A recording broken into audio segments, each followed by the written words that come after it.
All right, I think I got everything set up now. So, are you Perfect. ready to rock? Oh yeah. All right, let's do this. Hey, welcome back to the Unbelievable Podcast. I am BJ Reidell, back here with my guy Drew Mahowald, and today we are taking a long look at the Detroit Lions with the Vikings heading over to Ford Field this upcoming weekend. So we'll do our standard analysis, break down both the offense and defense, of course, and then take a look at which matchups, may favor the Vikings and which ones obviously may not. So that is the initial plan, and then, of course, we'll do our picks towards the back end and finish up with a lock of the week, which at this point probably shouldn't be considered a lock of the week. We might need to retitle that. For you. For me, yeah. You guys should just... For me, it's still a lock of the week. You should just probably either... I'd like to get rid of this segment altogether because I am an awful gambler. But Drew keeps doing well, so we can't. So just a heads up, fade BJ and actually bet Drew's because he's doing really well on that. So that is the overall game plan for today. So let's start off here with a Thursday question. And today, I stole this one directly from Twitter. This is not something that I came up with by myself. There is zero creative process in coming up with this question. The toughest animal that you think that you could beat in hand-to-hand combat. Goodness gracious. Have you seen this one before? I feel like this one floats around Twitter like every couple months. I just don't think about animals very much. I'm not an outdoorsy person. This is never crossing my mind, so I don't even know any. I'm very uneducated on animals. Toughest animal? Well, how big are you? What are your stats? My measurables? Yeah, what are your measurables? 6 foot, 180. That's what I meant to say. I am not 6'8" by any means. I'm 6 foot, 180. I don't know. I feel like I'm very average athletically. I'm not muscular. I'm just kind of I'm just a person. A little lanky though. You got a good wingspan. You do well in the combine, the wingspan department. I suppose. Yeah, that's probably true. So you don't get any weapons with this. Keep that in mind. Right. I'm thinking of myself punching an animal in the face. Yeah. Here, I don't know. Did you not grow up watching National Geographic or Animal Planet or anything like that? That's not weird. Not even as an 8-year-old. Your mom didn't turn that on for you just for educational purposes. Kids watch cartoons, not that stuff. Yeah, I mean I get that, but you never watched I don't know. I feel like everyone has an animal background of some sort. No, I don't. I do not have an animal background at all. The least animal background that anybody could have. Pick yours. Tell me yours. I'll have something. So, I am a. I got mine. Go. Let's hear it. A sloth. A sloth. I know. I could beat a sloth. That's the one animal I know I could beat. I would sure hope so. That's the biggest, most devastating predator that you think that you. No, it's the one I know that I could beat. I don't know anything else about animals, so I'm going with that one. All right, fair enough. So, I am considerably bigger than you. I'm 6'3" and 230. So I could handle a better sized animal. Now the problem that I would run into is anything with teeth or anything that is inherently athletic. So anything that can move quickly, thinking something from Africa basically, like a cheetah or a lion or anything like that can move fast would not work for me because I don't have any agility. I'm not a fast person, but I'm a bigger person. So I think that I could handle a small bear. So I'm thinking like a black bear cub. This is ambitious of you. Little I know about bears. But. So I'm not thinking like a grizzly bear, like one of those monster dudes that's got 200 pounds on even like me. I'm thinking like a cub of a bear that is not inherently vicious. So like black bears, for example, we see a lot of them in Minnesota up north. They're more afraid of you than you are of them for the most part. They generally aren't going to attack. So unless I run into the mother I think that I'd be fine. I think that I could take down. I could punch a bear in the nose and it'd be out. I think. And also, they can't run downhill. So, because I think that's actually a myth, but I want to believe that it's true because their front legs are shorter than their back legs. You could tell me some random myth about any animal, and I'd be like, oh yeah, that makes sense. So, whatever. All right. So sloth for you, small bear for me. As always, no one's done this yet, but as always, feel free to answer the Thursday question and send it to us on Twitter. I get a kick out of these, even if you guys don't. So at unbelievable_MN if you want to send us the animal that you feel you can beat up. All right, so let's transition into the meat of this podcast then, talking about the Detroit Lions, and we'll start with a guy that we have all become very familiar with over the past, almost decade it seems like at this point, and that is the quarterback Matthew Stafford. Tell me a little bit about Matt Stafford. He's got a very strong arm. He'll sling the ball. He's mobile as well. He kind of, I don't want to say he's got Brett Favre in him, but like he'll take those chances that you kind of think, well, like one of those throws that, you know, when the ball leaves his hand, you're like, well, that's the dumb throw. That's gonna be picked, and it ends up working out. He's got that kind of mentality to him. But I think he's really tough. He plays through injuries all the time, and I think, you know, if he hadn't been in Detroit all these years, I think we'd be talking about him completely differently as a winner and a guy that potentially, you know, I think he'd have a much better chance at a Super Bowl if, you know, he wasn't in Detroit with terrible rosters around him for the past decade. But I really respect him. I've always thought of him as a top 10 to 12-ish quarterback, kind of in that range. You know, he'll make mistakes for sure, but I think the arm talent, the leadership, the intangibles and the tangibles are all there for him. That's definitely true. I mean, he's a former first overall pick out of Georgia. He came out as, you know, what Detroit believed to be the savior of their franchise. Funniest thing about Matthew Stafford is that if you look at his statistics, and this is part of the reason why, you know, statistics do lie, and it's more important to watch the film than it is to, you know, look at the box score, which we've been preaching for 4 years now. If you look at just his statistics, he looks like he's a Hall of Fame quarterback. Mm-hmm. This is a guy that has thrown for 4,000 yards more often than not throughout his career. I believe he's one of 5 quarterbacks to throw for over 5,000 yards, or maybe is that 6 quarterbacks that throw for over 5,000 yards after Pat Mahomes last year? Anyways, maybe very few quarterbacks have thrown for over 5,000 yards before. Matthew Stafford is one of them. So, I mean, did Marino get there? It's Breeze, Manning, Peyton, Breeze, Stafford, and Brady, and then I think Mahomes. I don't know if Brady did. I don't think he did. Did he not? Maybe he did. Or maybe Breeze. I think Breeze did it twice. I don't know. You guys can fact check us on that. Well, I'm going to look it up. I'm going to fact check you right now. All right, do it. I'll keep talking about Matt Stafford. So I like that you brought up his toughness, because that's the first thing that I think about with Matt Stafford, especially if you guys remember a couple of years back when the Vikings absolutely destroyed him. You know, they sacked him, I think it was 8 times a couple of years ago, and he played half the game with a broken rib. Dang it, you were right. I know, right? That's just who I am. It sucks, huh? So Stafford has been consistently, like, I remember, so the first 2 years of his career, he played in 13 out of 32 games.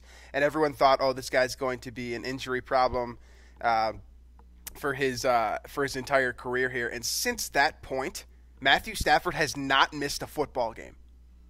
Mm-hmm. How crazy is that? Since he was 22 years old, he has not missed a football game. He's 31 now, and he plays for Detroit. The fact that he has Detroit. Yeah, the fact that he hasn't missed a football game it's pretty unbelievable. So big arm, toughness. He's been in the system for a long time. He has switched, you know, offensive coordinators a couple times. His offensive coordinator now, right now, by the way, is a former Vikings OC, and that's Darrell Bevell. Also the guy that threw the ball on the goal line for the Seahawks. For those of you who remember that, everyone remembers that. So Stafford has kind of had a up and down. He is the biggest roller coaster of a quarterback that I have personally seen throughout my career. Like, there are some weeks where he truly does look like a Hall of Fame quarterback. And then there are other weeks when he looks like he should be bagging groceries. And unfortunately, it seems like the Vikings seem to bring out the best in him. I know they are playing at Ford Field this week, but I checked this the other day, and I wanted to say this stat because before anyone else did. There is one team who has a winning record at U.S. Bank Stadium other than the Vikings. Yeah, that's Detroit. They are 2-1 at U.S. Bank Stadium. So you can put that in your back pocket for when Detroit visits Minnesota later on this season. Just for the record, Green Bay still 0-3. So just to toss that one in there. But anyway, Stafford is an unbelievably talented quarterback. He plays some of his best football against the Vikings. He is 8-10. Or, well, I guess the Lions are 8-10, but he is the leader of the Lions against the Vikings, being 8-10 throughout his career. That's actually better than I would have expected. I mean, given the rosters that Detroit's had for the most part, I think they were a playoff team in 2013 and 2016 maybe. But outside of those 2 years, Detroit's been bad, and he's been able to kind of carry his team to wins more times, than he maybe should have over the years. Yeah. I actually think that he has become a better player since Calvin Johnson has retired too. That's surprising because I thought when Calvin Johnson was done, I figured he'd kind of fall off quite a bit. But whether it's Marvin Jones, Golden Tate now, or used to be Golden Tate, now Kenny Galladay's emerged as a stud too for him. He's kind of it's sort of changed the narrative where before it was Calvin Johnson's making this guy a good quarterback and blowing up his stats, but now it's the other way around where you kind of see kind of receivers being sort of quote unquote made by Matthew Stafford. Marvin Jones is certainly a much better wide receiver now than he was in Cincinnati that he came from. And I think that you can make an argument for Galladay too, being a much better player than a lot of people thought that he would. Yeah. Well, if you saw the Packers game the other night, you saw a couple of beautiful deep balls early off in that game that, I think the flea flicker to Galladay, and then soon after that, Marvin Hall beat Kevin King. They both beat Kevin King, actually, for what it's worth. But both of those balls were absolutely perfect. And he's always been a good deep ball thrower, and he obviously got a lot of practice because when Calvin Johnson was covered by less than 4 people, he just launched it to him. Right. And that's the truth of it, too. The weapons around Matthew Stafford, I would say as a complete unit that the guys he's working with are very, very average, if not maybe below average, because this team does not run the ball super well. Kerryon Johnson, I think that Kerryon Johnson's talented, but the film and the statistics never seem to really reflect that. It just hasn't came together for him yet. But I mean, there's no denying his ability. It just hasn't came together for him at this time. Like he is one of the dudes that I specifically avoided during my fantasy drafts this past August because I knew I just had I shouldn't say I knew, but I had a very strong feeling that he just wouldn't be able to put up volume numbers, and that just hasn't came together for him. But he can do it all. He can catch the ball out of the backfield. He can run between the tackles. He's dangerous in the open field. You saw it a couple times against Green Bay early, and then it sort of fell off. Not the best goal line rusher, as you guys saw on Monday night. He got stuffed 3 times, and then the last time should have been close. Yeah, it shouldn't have been a touchdown, I don't think. But it was very, very close, regardless of what your bias is towards that. So Kerryon is kind of he will be a piece. He will be a piece of this offense, but I think the main focus will go to the 3 primary receivers here. You mentioned Galladay already. Marvin Jones is the number 2 there. That's a guy that I've trashed multiple times in the past, and it's came back to haunt me. And then now they have Danny Amendola on their roster as well. So. What's your take on this? I mean, you could throw Marvin Hall in there as well, but I believe he only had 1 catch last week, and he's basically an afterthought. What's your take on this core trio of wide receivers that Stafford will be throwing to? I also want to throw in T.J. Hawkinson too. Right. First round tight end, I think 8th overall. Super athletic, big body.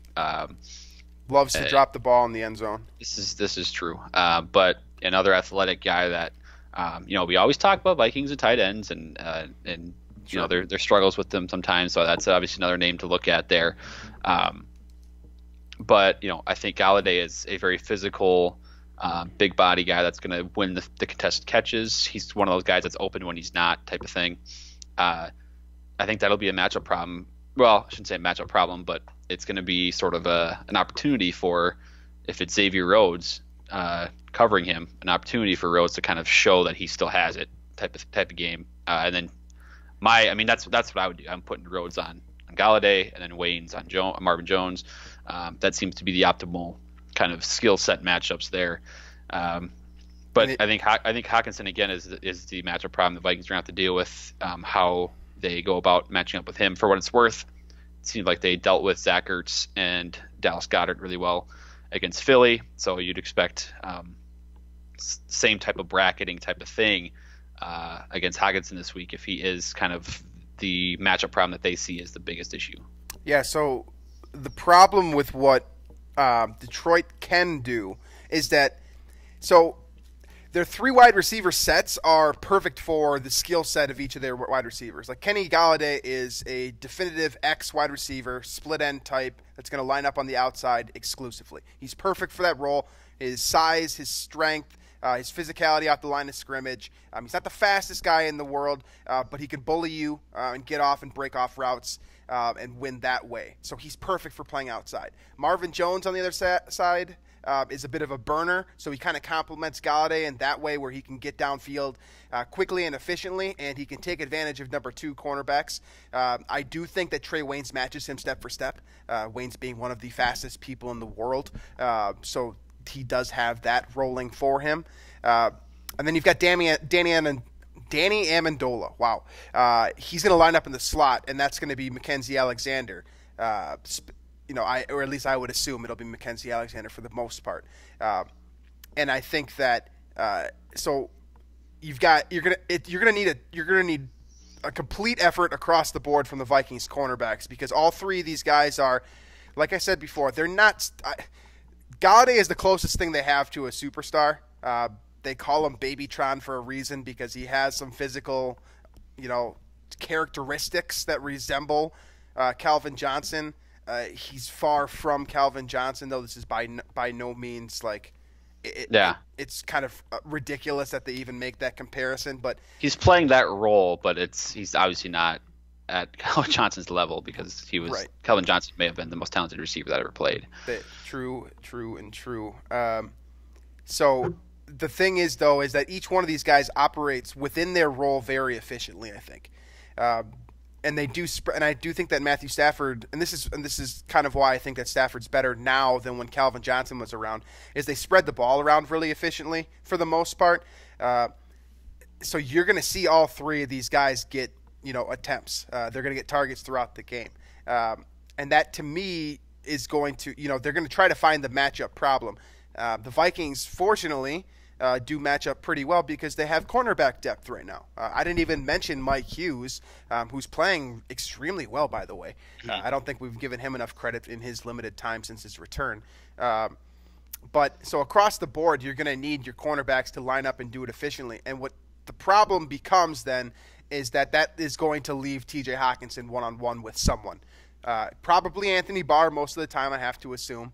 But you could also see Eric Kendricks on there as well. He has done that. He has played that role in the past.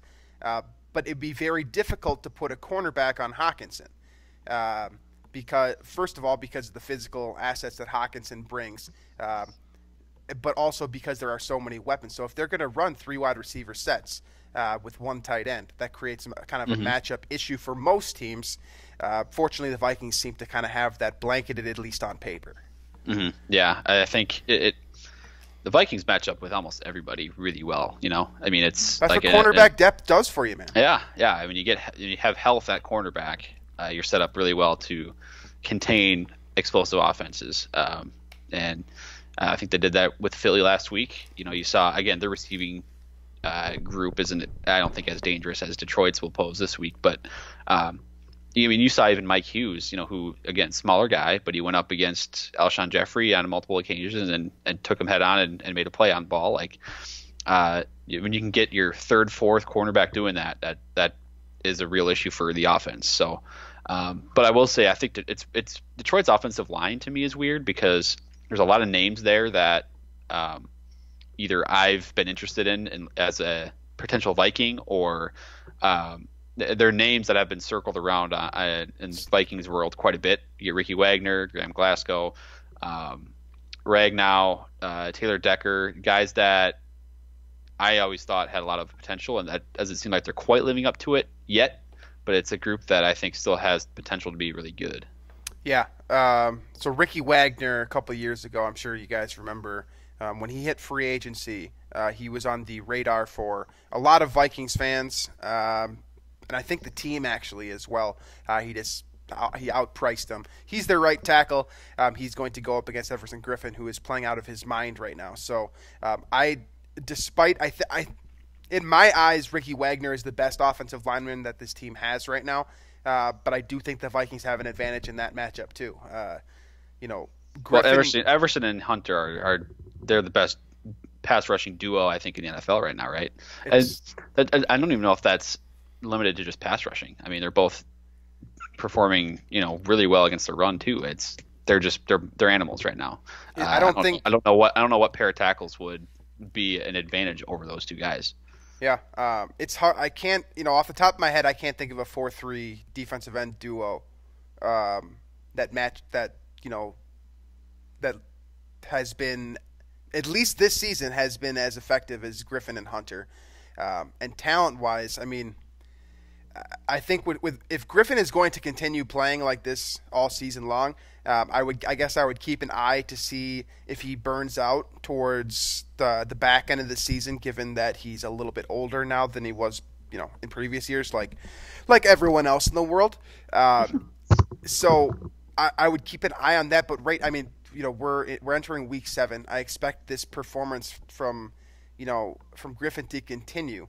So I like that matchup. And then on the other side, it'll be Hunter on Wagner and then Griffin on Decker. Decker is interesting to me because he has games where he looks like a first-round pick, that he is, coming out of Ohio State. I remember specifically us talking about him a couple of years ago, being a candidate for the Vikings. He has games where he looks like a stud. And then he has games where he looks really, really bad. And I guess you could say that about a lot of players across the NFL. But it stands out a lot more when you're an offensive lineman and you're a bit of a roller coaster, because if you're not consistent as an offensive lineman, it affects your quarterback just inherently. Like, so for example, let's put it this way. So let's say that Taylor Decker has an unbelievable game last week. He outshines, every tackle in the league. No pressures, no sacks allowed, nothing like that. But the previous 3 weeks before that, he was allowing pressures left and right. He was a problem. And, you had to coach around him, essentially. That affects the quarterback, even if he was coming off of a strong week, just because he has to keep in mind, well, which Taylor Decker are we going to get this week? And that, brings the eyes down to look and see where the linemen are, where the pass rushers are coming from, and that just kind of affects the quarterback. And I think that, they call it seeing ghosts, right? I think that Matthew Stafford has been seeing something ghosts. Kirk does quite a bit. Well, rightfully so for the most part. But I think that Matthew Stafford has been seeing ghosts for years, and it really hasn't gotten that much better. To me, these tackles are solid, but they're not, these aren't the worst tackles that you're going to see this season that the Vikings play. But they're certainly not the best either. They're probably middle of the road, and I would expect a couple sacks to come off the edge. I can see both Griffin and Hunter getting to Stafford, and they have gotten to him quite effectively throughout the last couple of years since Zimmer arrived. So the interior, though, Frank Ragnow, I remember you specifically liked him a lot when we were doing draft stuff a couple of years back. And then Graham Glasgow, and then Joe Dahl, who I can't tell you anything about Joe Dahl. I don't either. I don't know anything about him. But I remember Glasgow's came out with a solid pedigree, I suppose. But I think Ragnow has had a very solid rookie year and has not been, he's been solid since that point in time. I don't think that any of these offensive linemen has really lived up to the expectations for when they were brought into Detroit. And maybe that's just Detroit. Like, maybe that's just a Detroit thing. If you go to Detroit, that's where players go to die, apparently. But Ricky Wagner, in my opinion, has not lived up to his massive salary, especially because he's playing on the right side, too. He's getting paid like a left tackle to play right tackle. And Decker, like I said, has been a bit of a roller coaster, and you can say the same thing for most of these interior guys, too. So I could, as a complete unit, the Vikings' defensive front is going to be a handful for this group. I don't see any way around that, really. Mm-hmm. Vikings have a plus matchup, I think, for most of the defense versus offense, Minnesota defense versus Detroit offense across the board there. Where's the weakness there? Where could the Vikings defense get beaten? I think it's Galladay, to be honest. Yeah. I really like Rhodes. him, and the way we haven't quite seen 2017 Rhodes yet this year. I don't think he'll. Plus, there's a lot of penalties there. Same with Waynes, I think, or at least he gets away with some. Whoever is matched up with Galladay, I think he's potentially a top 15, 20 receiver in terms of talent in this league. So I think that's probably your biggest matchup problem. I'm not worried about. No, knock on wood. This has harmed us in the past, but I'm not so worried about Marvin Jones. And then I think Hockenson could also pose a problem, as large athletic tight ends generally do. But Galladay is the scariest part for me. Whether it's Waynes or Rhodes that lines up against him, I think that's where Stafford can exploit the Vikings. They also don't really have in the past they've always had a running back to catch the ball out of the backfield. It seems like, whether it was Reggie Bush or who was the Notre Dame kid that they had for Theo Riddick. They've always had basically like a glorified wide receiver lining up in their backfield, and they do not have that this year. You could make a case for, I think J.D. McKissick is probably the closest thing that they have. But they are not the same team in that way.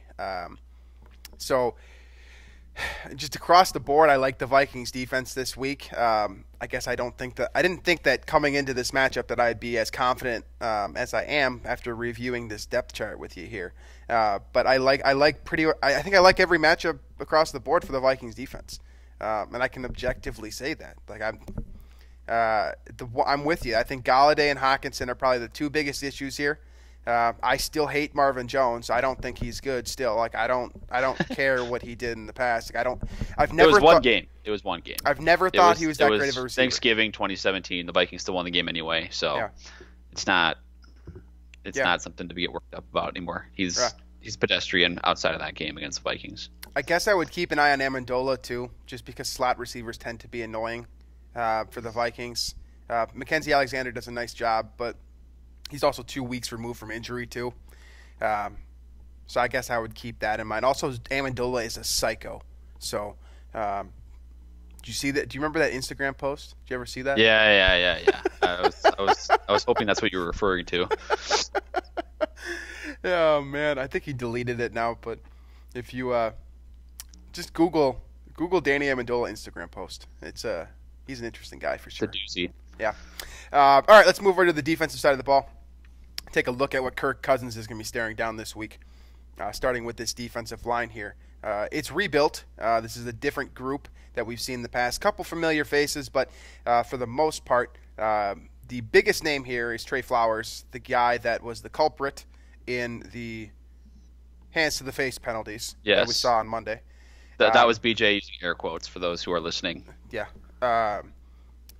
Flowers is an outstanding pass rusher, but that's basically all he really is. I don't think he's that great of a run defender. He comes from New England. That's probably where you remember him from. He comes off of the right side of the defensive line, so he will be going up against Riley Reif if he plays. Otherwise, that'll be Rashad Hill's challenge to face him. He's an outstanding pass rusher, but I do think he's a bit of a one-trick pony in that regard. I think you can run right at Trey Flowers. That's simply my opinion on what I've seen from him to date. But he, like I said, the refs might not think so, but he uses his hands very well.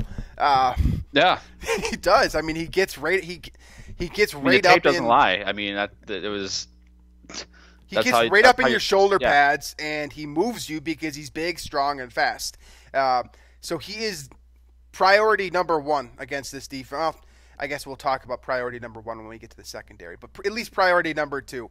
And then the other 2 guys in the interior there, Damon Harrison, Snacks Harrison, if you will, and then A'Shawn Robinson coming out of Alabama. Both of those guys are impact players. This is out 1-2 punch inside. And you've also got Mike Daniels too, by the way. Who hasn't been playing, but yeah, but he's there. He's on the team. He's there. He's on the roster. Yeah, I mean, he exists. Yeah, and then the left defensive end. Romeo Okwara. Can't say I know a whole lot about him, unfortunately. But the fact that I don't know anything about him should tell you all you really need to know, really. So as a unit there, the interior is a bit, I guess in comparison to the Eagles, I think that this is a step down. But in comparison to the rest of the league, the interior is very strong with Snacks eating up blockers. He is your Linval Joseph type, just a massive, massive human being. Like it really does. Like as a whole, like it does not get much bigger than Damon Harrison. Like just the human body. The anatomy of it doesn't make sense. There's a lot of humanity there, is what you're saying. That's exactly what I'm saying. So he is going to be the type of guy who eats up blockers. He's not the guy that finishes plays. He's not the one that shows up in the stat book. But he is outstanding at eating up blockers and freeing up space for A'Shawn Robinson to work. And I think that Robinson is a developing player. He also has upside down head, which I think is hilarious. If you're not familiar with what upside down head is, it's when your beard is longer than the hair on the top of your head. So try if you're good at Photoshop, try flipping the beard on top and see what it looks like. If it looks normal, then he has upside down head. Yeah, exactly.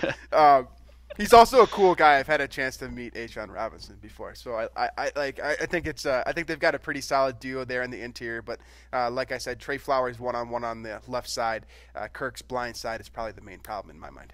And then I wanted to point out something at linebacker. So is it Jared or Gerard Davis? I'm not sure how you pronounce his name, but I've always said Gerard, but it might be Jared. We'll just say Davis and then Devin Kennard. So they're the primary like linebacking duo and like nickel for Detroit, right? And I saw before the Monday night game, I think it was some Detroit either blogger or media member said something along the lines of, they don't get a lot of attention, but Davis and Kennard are, two of the best or one of the best linebacking duos in the NFL or something. And they just got reamed for it because they're both like their PFF grades are just like awful. And so PFF people kept quoting the tweet saying like, no, there is actually a reason why nobody talks about them and stuff like this. I don't know enough about them. I haven't been watching the film or anything, but for what it's worth, PFF is very, very low on the Detroit linebackers. So, which seems to be a disconnect with how the Detroit fan base and media feels about the Detroit linebackers.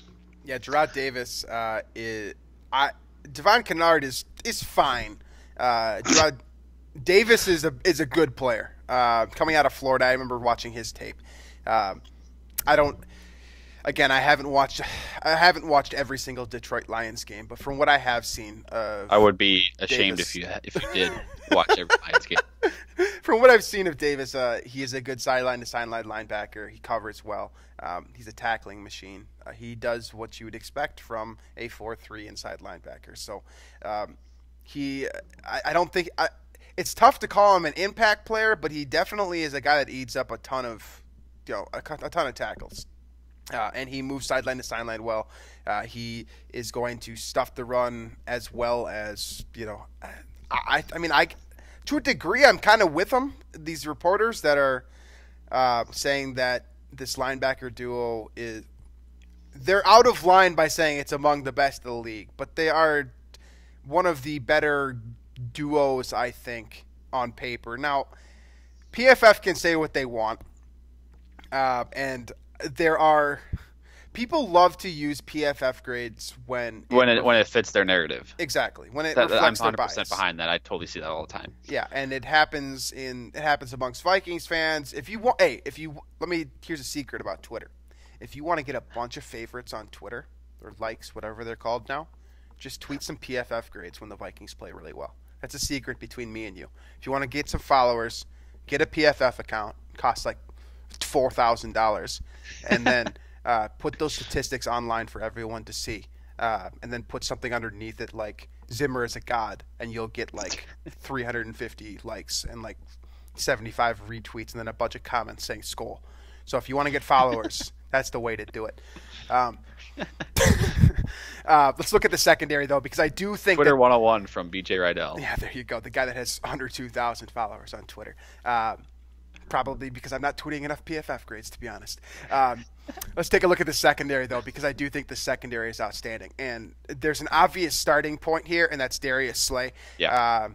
Big play Slay. Yeah, big play Slay. And there's a reason why. He basically got that name playing against the Vikings. Yeah. So he's outstanding. He's one of the best cover corners, one-on-one. He'll shadow you across the board. That will be – I have to imagine that he's going to get Stephon Diggs. Just because for whatever reason, teams seem to believe that Diggs is the better of the two wide receivers, Diggs and Thielen, that is. I tend to agree that Diggs is more of an athletic threat. Like, I think he's like – Thielen puts up the statistics, but Diggs is kind of the greater, like, big play threat to me. I just feel like the way I explain it is that I think Diggs is quicker in and out of breaks, but, like, Thielen's more of a technician. So It's like if you're going to put a more if you got one guy that's more athletic than the other, I feel like you put him on Diggs and then just hope your second guy can like keep up with the head fakes, the perfect technical routes that Thielen runs. It's kind of, I mean, you're losing either way when you have to go against both of them, but that's kind of the way I explain the difference between the two. Right. But Slay, to get back to him here, Slay is he is one of the few guys I think that can cover Stephon Diggs one-on-one across the field. Like you'll follow him quarter to quarter throughout the game, and I would give that matchup probably to Darius Slay, honestly. And this is coming from maybe one of the biggest Stephon Diggs fans on the planet. I generally would give that matchup to Slay. Diggs has also played very well against Detroit in the past. I believe coming into this year, it was something like 85% of his touchdowns have came against NFC North opponents. And that He always scores against the NFC North. It's weird. And that all started with that huge diving touchdown catch. Yeah, his rookie year. Rookie year against Detroit. So he has history. There's historical precedent to say that Diggs will have a solid game, but there's also historical precedent to state that Darius Slay will make you pay if you target him enough times. He is, in my mind, the biggest threat to the Vikings winning this game on Sunday, simply because he can turn it around on you real quick. I think it was him who put the dagger in the Vikings Thanksgiving a few years ago, and Bradford was quarterback. I think Bradford threw a pick to end that game. He had that ridiculous backwards diving catch, like over like his shoulder, that makes sense. And it was down it would be the right boundary based off the quarterback's vision. That was a hell of a play, and that sucked. I remember that. So he's outstanding. The other guy here, I have not gotten over this one yet, and that's Justin Coleman. Yeah, I figured you'd bring him up. He was so my very first training camp that I covered, he was a rookie undrafted free agent. He came in as a nickel guy. I believe our lads has him listed as the right cornerback, and he's still a nickel cornerback to me. So I don't think that's right on the depth chart. But so he comes into Minnesota. I thought he played outstanding all summer when he was with the Vikings. He ultimately gets cut. He finds a new home in New England, and then he goes to Seattle, and that's where he kind of made his name in Seattle, and then he signs the big contract in Detroit.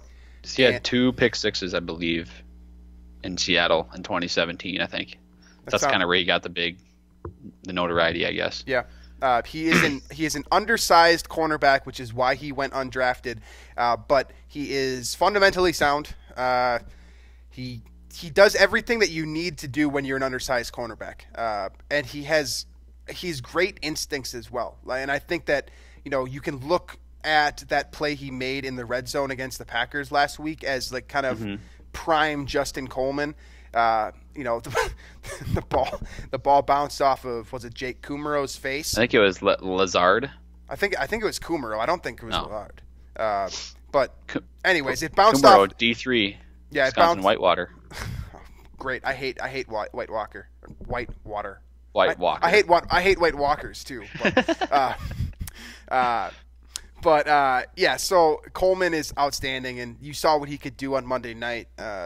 The potential that he brings for big plays. That's the type of player that he is. So I tend to expect that he will be on Adam Thielen, assuming that Thielen's in the slot.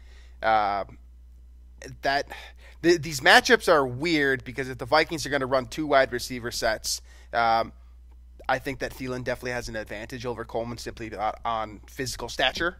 But when you move inside, Coleman's a little bit more accustomed to moving with those routes from that position on the field. But also Adam Thielen has become one of the better slot receivers in the NFL. We've seen that, but he also hasn't been used as much in the slot this year, I don't think. It's because the Vikings are so heavy on two receiver sets that he's just inherently split out wide. Right. But in three receiver sets, he is in the slot quite a bit for what it's worth. But they're just not doing that very often because they're running the ball so much, etc. But Thielen and Diggs, I think obviously they're both top 15-ish receivers in the NFL. But this is like you said, those two corners are going to provide a bit more of a challenge than maybe they've seen, at least definitely more than they saw last week in Philly or against Philly. And then, whether it's BC Johnson's a third receiver, whether it's Rudolph or Irv Smith, whoever it is, I think the third receiving option may get a little bit more volume or targets in this game versus Diggs and Thielen, just because, you get those two talented cornerbacks going up against Diggs and Thielen, and you might have more of a plus matchup elsewhere. Sure. So I just double-checked this injury report for Detroit. Mike Daniels is still out, as Drew mentioned before. But Quandre Diggs, the strong safety, I've said this probably 100 times, but it bears repeating, I guess. I don't like Strong and Free. He's one of the safeties there. He will line up over slot receivers. He'll also play deep. He's extremely undersized. This secondary as a whole is not a very big secondary. Which I guess doesn't really affect the matchup for the Vikings that much because the Vikings don't really boast a big body receiver unless you want to bring up Treadwell, which I'm not going to say that he's going to get much run this week. So, but Quandre Diggs is limited, so it's in my guesstimation he will be back on the field this week, and that's a big player to have back out there. You mentioned before we started the show that as a collective unit. This Detroit defense is not great statistically. They've given up a lot of yards, but they are boom or bust. They create turnovers. They create turnovers. So, I mean, and for what it's worth, Kirk is fumble prone. So that's one thing to keep in mind here that, sometimes it's one of those games where, Vikings might gobble up all kinds of yards, but they just can't punch it in the end zone. They can't, hold on to the ball. Whatever it is, the Lions defense is eighth in the NFL in turnover percentage this year defensively. So, and again, they're in terms of like yards per play allowed rushing, they're 28th defensively, and yards per attempt allowed at 5.1. Passing, they're overall in yards allowed, they're 28th, but they're okay, like very middle of the road in terms of yards per attempt at 16th. So the defense can definitely be had. They're not great defending the run, I should say, and then they do create a lot of turnovers with that aggressive nature on defense. Yeah, they kind of remind me of the Saints defense. What was it? It's a long time ago now. It's probably about a decade now, like close to like that 2009 defense that ended up going to the Super Bowl. Tracy Porter. Yeah, Tracy Porter. Darren Sharper. Darren Sharper. It's weird to bring up Darren Sharper in a football context at this with what we've seen from him, but that was the type of defense that they played in.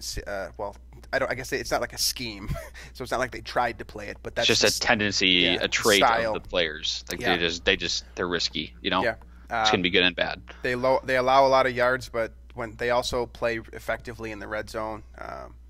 And again, we saw that last week from Detroit. They did a good job for the most part, avoiding allowing points up until that that deep pass down the sideline, which was a perfectly thrown ball by Rodgers, which I know some of you are listening to this and saying that, it shouldn't have been even thrown.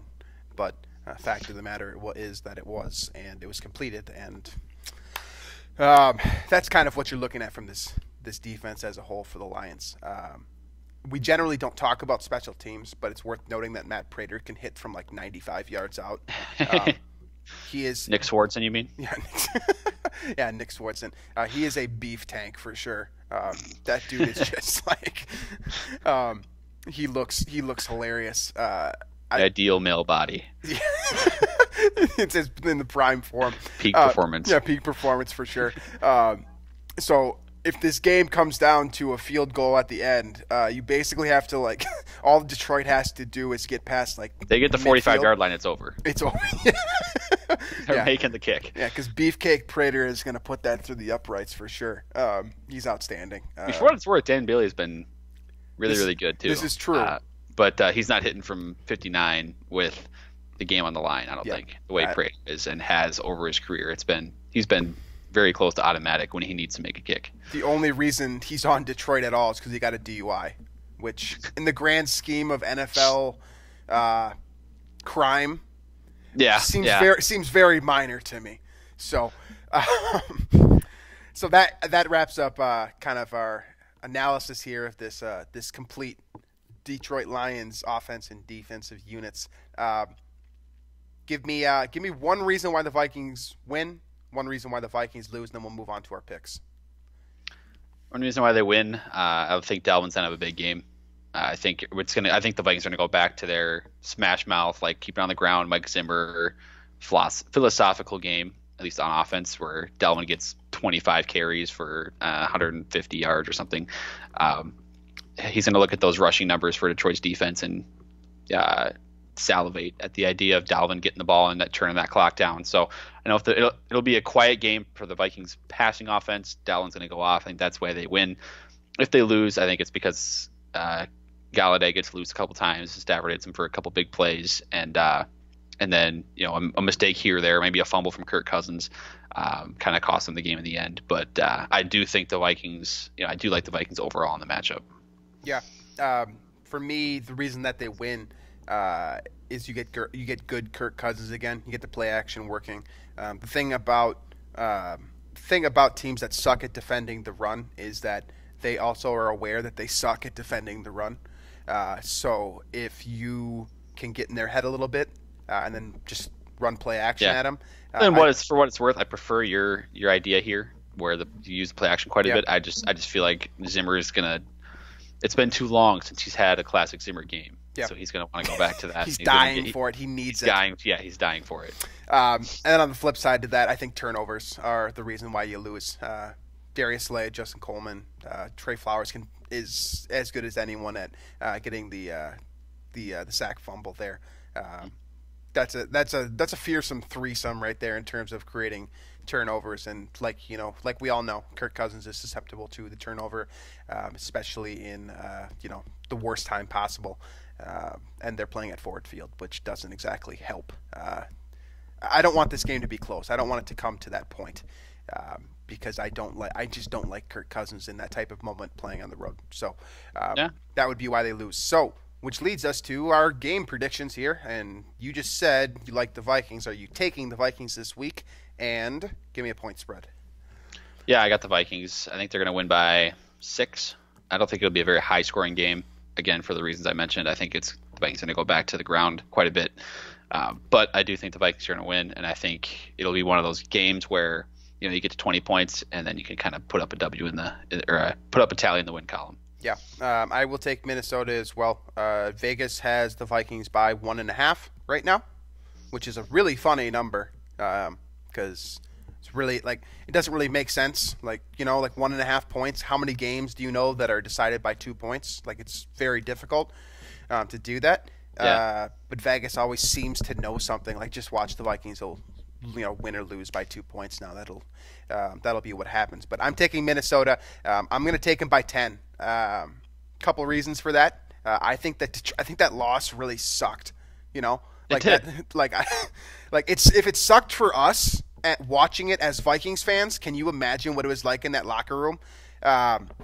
It just feels like you go from a position where have a chance to win the North, and I think most people outside Green Bay feel like at the very least, that Detroit had an opportunity to win that football game taken away from them. Yep. Now, most people I feel like would say that the refs literally took that game from them. Period. They definitely took the chance to win the game away. Absolutely, that's definitively that's just facts. And I think that's deflating. So I think the Vikings will come in, and I mean, for what it's worth, now Detroit has lost 2 games in a row in very heartbreaking fashion. Yeah, they're reeling. Yeah, this is because they should have. You can say they should have beaten the Chiefs at home. Yep. And they probably should have at least had a good chance to beat the Packers as well. They could very well be 4-0-1 at this point. Yeah. So I see a deflated Lions team making their way into Ford Field on Sunday. I think the Vikings will take advantage, coming off of a high of beating one of the most annoying teams in the NFL. So moving over to the rest of our NFL picks here, starting with Kansas City at Denver tonight.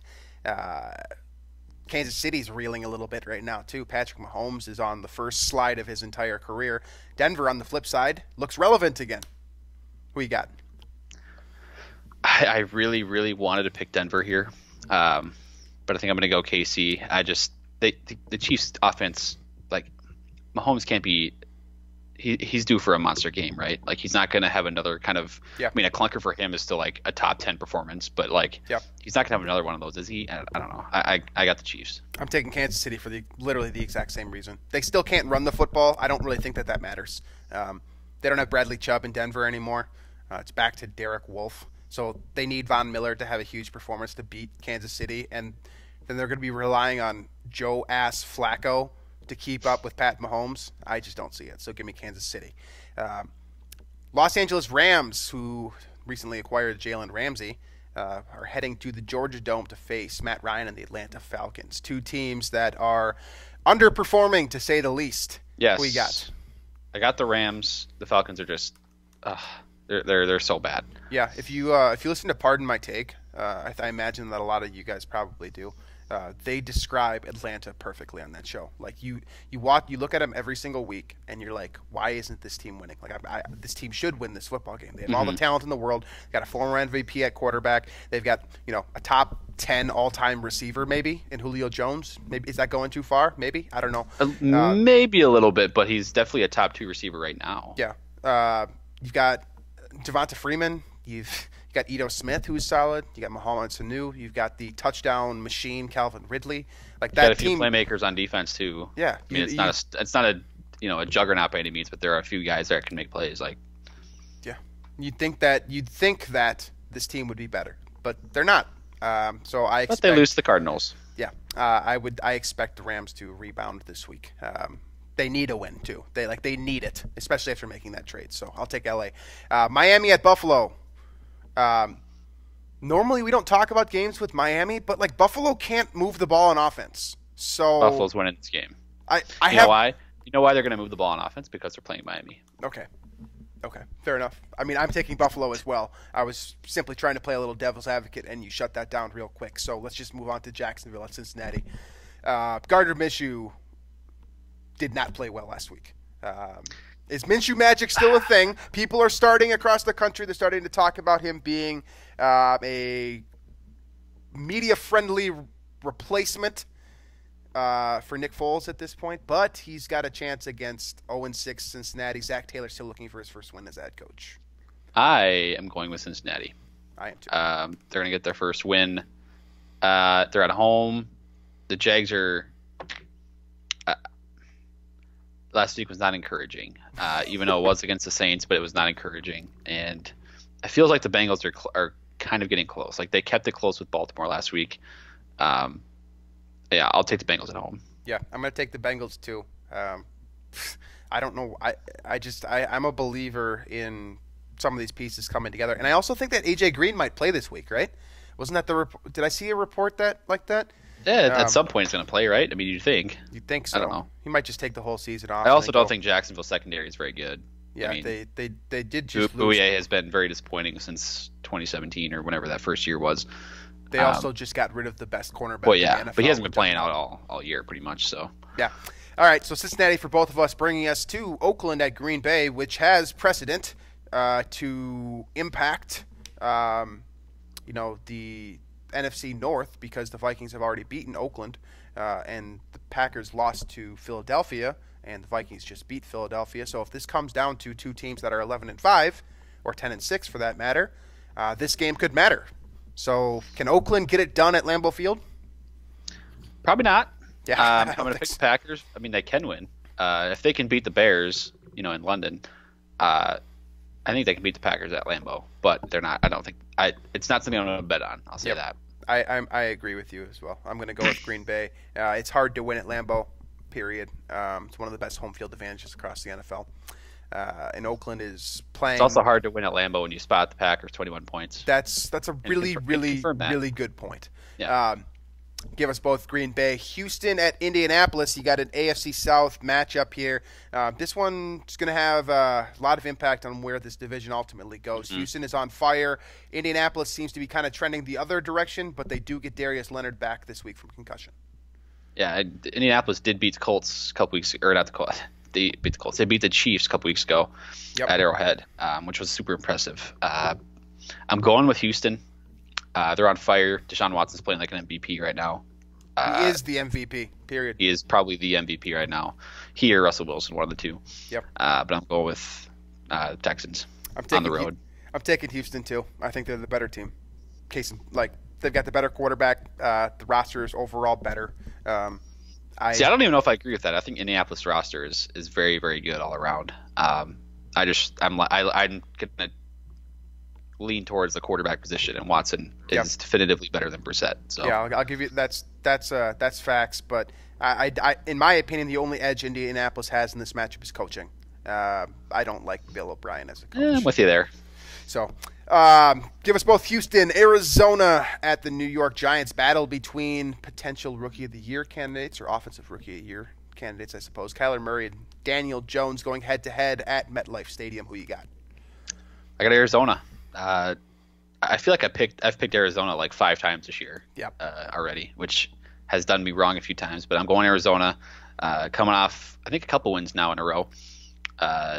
I think that offense has found something. They're playing a terrible defense once again. They're going to put up I think 30-something points in this game. I think. Yeah, Cliff Kingsbury has realized that you can't fully bring a college offense into the NFL. You've got to use some NFL customs as well, and they're winning games too. And Kyler Murray just won Offensive Player of the Week over Kirk Cousins, which seems like kind of a biased pick to me. I think Cousins was better last week. But nonetheless, Murray looks very good, and he looks a lot better than I thought he was going to be, so give me Arizona too. San Francisco, they get a chance to prove they're a great team by playing against NFL powerhouse Washington Redskins. Yeah, San Francisco. Yeah, me too. Chargers reeling. Tennessee Titans also reeling. We're going to have Ryan Tannehill starting this matchup. Philly Cheese is coming off of a not great performance, to say the least. Both of these teams need a win badly. Who's going to get it, though? I'm literally just making this decision right now. Tennessee. Yeah, you always seem to go Tennessee. I'll go with the Chargers, just to pick against you. But both these teams suck right now. Melvin Gordon needs to get going. The defense needs to play better for Los Angeles. Tennessee needs to they need to score touchdowns. How about that? Just points. They scored their first touchdown in 3 weeks last week. What? Like, what are they doing? There's too much talent on that team. Mike Vrabel's he's on the way to getting fired. Mariota is not starting because Vrabel is trying to save his job. This team looks terrible right now. Give me the Chargers, and we'll move to New Orleans. Teddy Bridgewater gets to face a common opponent at a team that he has beaten at Soldier Field, the Chicago Bears. I'm going with the Saints. The Bears just lost to the Raiders.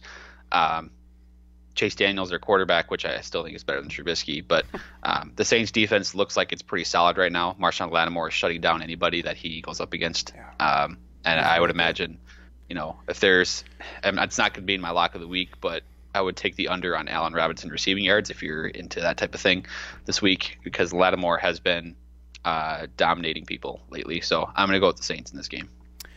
I'm going to take Chicago in an upset. It's not an upset. The Bears are very much favored in this game. Are they really? Oh, yeah. Is that what Vegas says? 3.5. Really? Okay. Yeah. Well, I'm going to take Chicago defense specifically. I think this is. It's funny that you brought the. I think this is a game to bet the under on, regardless of what the points they give you. The Saints just simply aren't scoring that many points right now without Drew Brees. 38 is the over/under for what it's worth. Okay. Yeah, I would take the under on that. I can see this game being like 16-14 or something like that. Or what was it last week for the Saints? 16-12. Both these offenses are underperforming for Chicago. It might even be Chicago's offense sucks, and New Orleans' offense is not great without Drew Brees. I mean, Teddy has been fine. I think that he definitely has value as a future starting quarterback, but he's still kind of trying to figure it out. And this is, still one of the best defenses in the NFL, even with Akeem Hicks going on IR. So I'll take Chicago. Baltimore at Seattle. This could be a fun one. Lamar Jackson brings his Michael Vick tendencies to Seattle to play against one of the the loudest crowds in the NFL. Yeah. Baltimore has kind of shown signs of weakness the last couple of weeks. You mentioned earlier that they almost lost to Cincinnati last week. This is kind of a make or break game for Baltimore. Seattle's playing some of their best football right now. Russell Wilson, as you said, it's either him or Deshaun Watson. So who you got in this one? I'm going Seattle at home. I think this is one of those games. I literally just made that decision right there too. But this is a game where I would pick the home team. Like if this is in Baltimore, I'm picking the Ravens, but I think I'm going to pick the Seattle Seahawks and the 12th man at that stadium. Yeah, I'll take the Seahawks too. Baltimore's defense has not been as good as they should be. They just brought in Marcus Peters too. I don't expect him to play a whole lot, but I think I've already kind of explained where I'm at with this one. Russell Wilson is playing out of his mind. He's crazy. So this is true. Yeah, he hasn't thrown an interception yet. I mean, if he's going to do it, this might be the week too. I mean, that secondary for Baltimore is pretty strong. But give me Seattle too. Philadelphia, Dallas. This should probably be one of the games of the week. I'm very excited for this game. I am too. This is one of the for me. I like watching the NFC East. I don't like watching them as much as the major networks like to put them on prime time, but I do enjoy watching these teams. I don't like how often the Cowboys are on TV here. But this is a game I'm excited for because I think we're going to see a fourth straight Cowboys loss. I got Philly. I think Philly's reeling a little bit less than Dallas is. Both teams do need to win desperately. It seems like when Dallas has gone up against a moderately good team this season, they have looked bad. For the most part, I would describe Philly as a moderately good team at the least. I'm going to go Philly. I also fully support Doug Peterson coming out and saying that he expects to win this. Well, not even that he expects to win, that he is going to win this week. I love when coaches do that. Yeah. It's just I think that's the smart thing to say. It inspires your players, inspires your fans. That's what I think. That's what Frank Reich said about the Chiefs game.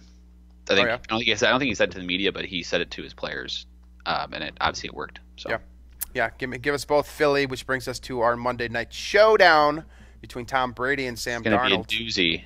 Is it? No, Patriots. I will take the Patriots too. I think that last week's Jets win was a little bit fluky, though I will say that Sam Darnold starting to look like a franchise quarterback. Yeah. Fair to say at this point? Yeah.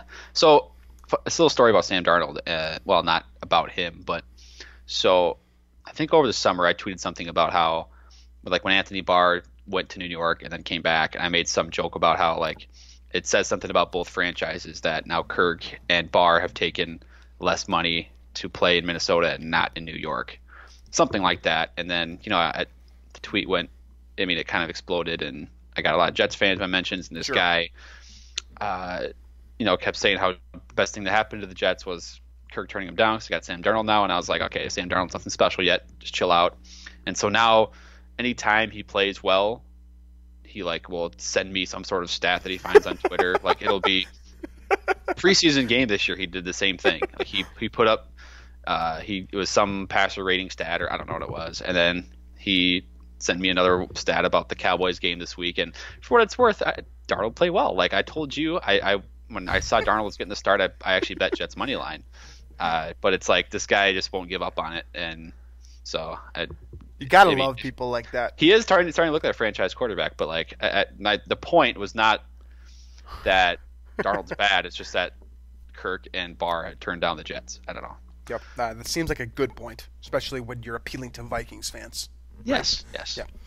All right, let's move on to Drew's lock of the week and my fade of the week. What do you got for me? Yeah, so I'm struggling with a few here. I've kind of narrowed it down to 3 of them, and I don't really know which one to pick. I'm gonna by the end of my little spiel here, I'm gonna pick one, but it's either the over in Giants Cardinals, which is 50, Cardinals +3, or Saints +3.5. I don't really know which one to pick there.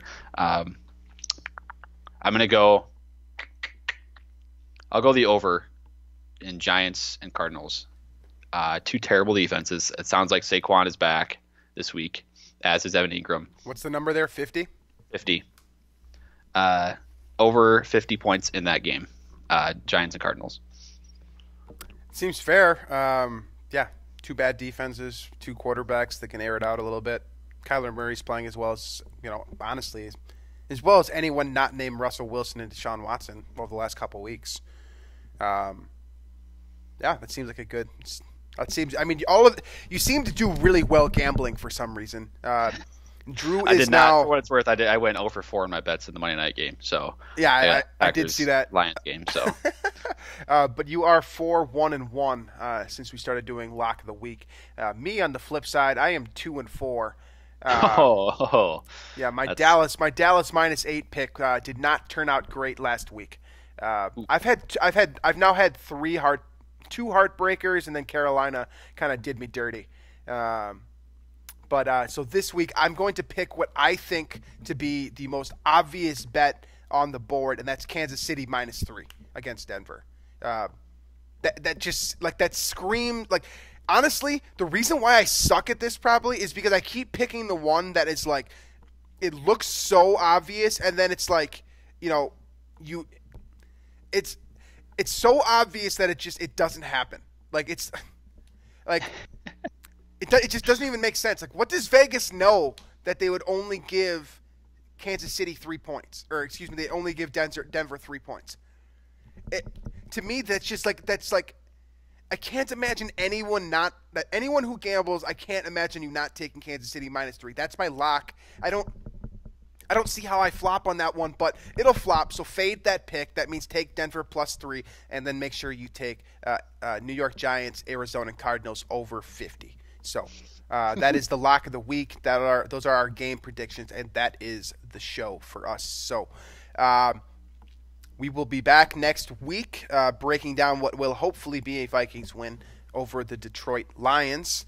You can find us on Twitter at unbelievable_MN. One more final thought for me. Good. My other lock of the week is Johnny's over the Tommies on Saturday. Cool. Thanks for sharing.